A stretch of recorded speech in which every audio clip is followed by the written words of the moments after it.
What's up, closing entrepreneurs? Man, having a hard time talking this morning. Tryson Jones coming at you on Monday, January 29th, here for a Monday episode of Randomness. Wanted to show you how I'm leveling up. You know, got some new banners here, make things more legitimate, and obviously step by step, it'll just become better and better as we go along. So I appreciate all your help, all your support, all your love.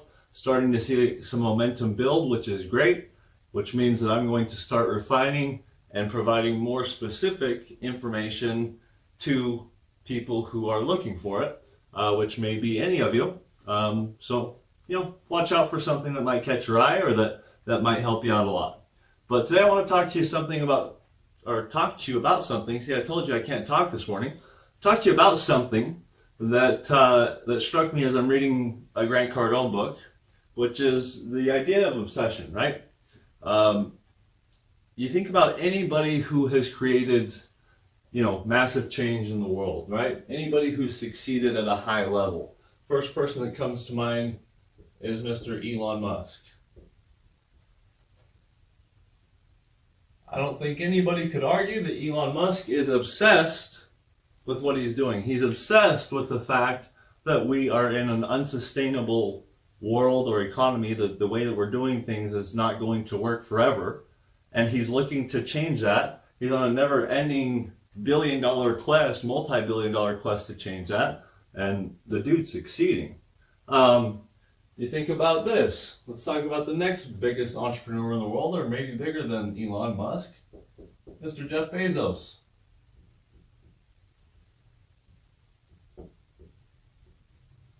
Read an article yesterday. Amazon's next victim, the next market that they're going at is a bulk market, Costco. So watch out, Costco.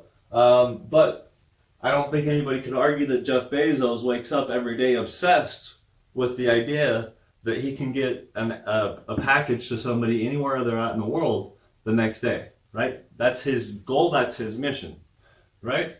You know, anybody else? Jay-Z. I'm not a big Jay-Z fan, but I respect what Jay-Z has done. Do you think Jay-Z ever woke up and said, man, I just don't want to go to the studio today. Man, I just don't want to have that meeting today. Man, I just don't want to go promote today. Man, I just don't want to sign this guy today. No, he woke up every day obsessed with growing things. It's funny that I put a rapper on the same level as these two guys who literally are changing the world. But you know, let's throw Warren Buffett in there, right? Warren Buffett hasn't woken up one day in the last however many years, old as dirt, saying that I don't want to look at the market. I don't care what's going on in the market. It doesn't matter to me whether or not I produce in the market today. People that are obsessed with what they do, they don't say that kind of stuff. They don't go in with no intent. They don't get lackadaisical when they're up. They don't pull out when everybody gets scared. They don't let fear hold them back. So, listen, if you haven't got started because your fear is holding you back, figure out what the heck your obsession is, right? Good way to figure this out is, what are you talking about most of the time? I'd say at least 80% of the time, what is the general topic? That's probably something you're obsessed about, close to obsessed about. And if you can figure out how to turn that into a business and bring some value to the marketplace, then you're good, right? What are you excited to learn?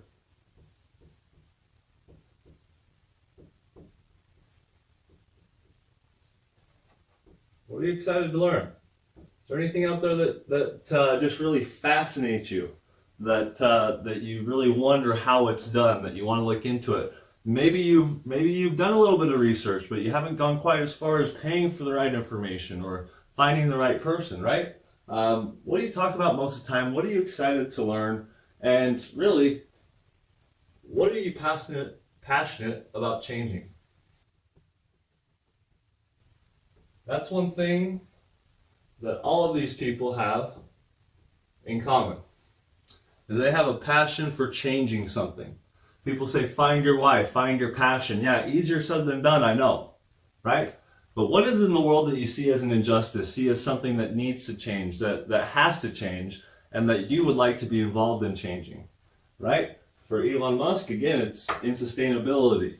For Jeff Bezos, it's the problem of commuting, going to the grocery store and paying more than what we should for our goods.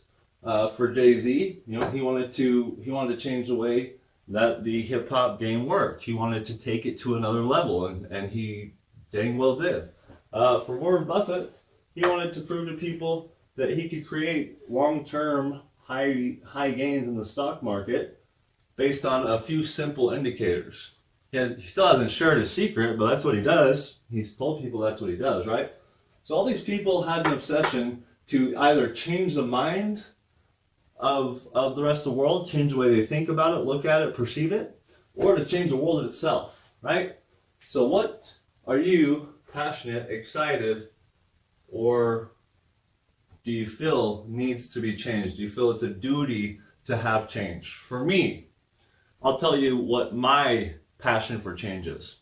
I talk to people all day long from all age ranges, 18 to 80 years old sometimes. And all of them are financially uneducated. None of them know how to use money. None of them realize that credit is an asset.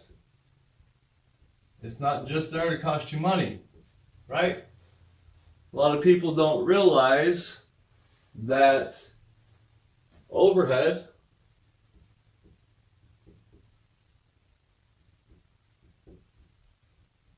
can be practically eliminated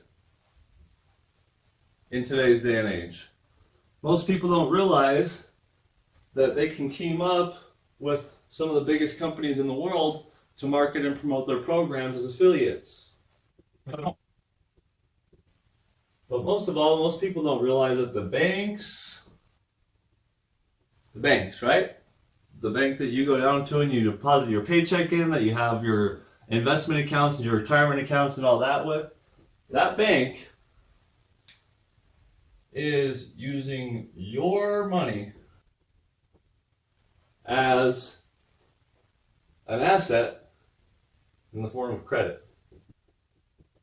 That's my passion for change, is to help people understand that the institution is here to rob you, you guys. It is. I was talking to my friend the other day, and he made a comment about the word scam and how often it's thrown around. And he said, you know what? Sometimes I tell people, yeah, you're getting scammed everywhere. Your family's scamming you. Your friends are scamming you. Everybody's scamming you. You can't escape it. So just get used to it and try to dig your way through it. I thought that was kind of funny. But for the most part, it's the truth, right? The banks are scamming us. The educational system's scamming us. The government's scamming us. Anybody who has any sort of control over us is just taking our money, right? So if you can understand that the bank is using your money as credit, then you understand, or you start to understand, the fundamentals of what goes on here, right? Which is that if you have time with money, then action plus action equals more money.